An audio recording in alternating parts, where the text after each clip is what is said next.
Euzu billahi mineşşeytanirracim. Bismillahirrahmanirrahim.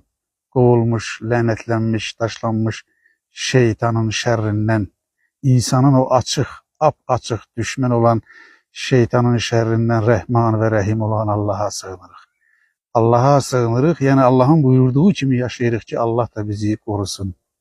Ağlımıza, vicdanımıza, evimize, ruzimize, sağlamlığımıza, yurdumuza ve insanlığa bereket versin. Güzel insanlar, ben yine güzel bu mekandan, ağaçların, çiçeklerin, böceklerin, arıların olduğu bir mekandan, suyun şırıltısının eşidildiği bir mekandan, kuşların ötüştüğünün eşidildiğini, seslerin insana huzur verdiği bir mekandan, bir güzel Azerbaycan meşesinden size yine müracaat ederim. Fikirlerimi bölüşmeye çalışırım. Allah'ın verdiği, yarattığı bu aileler içerisinde, yani bu güzel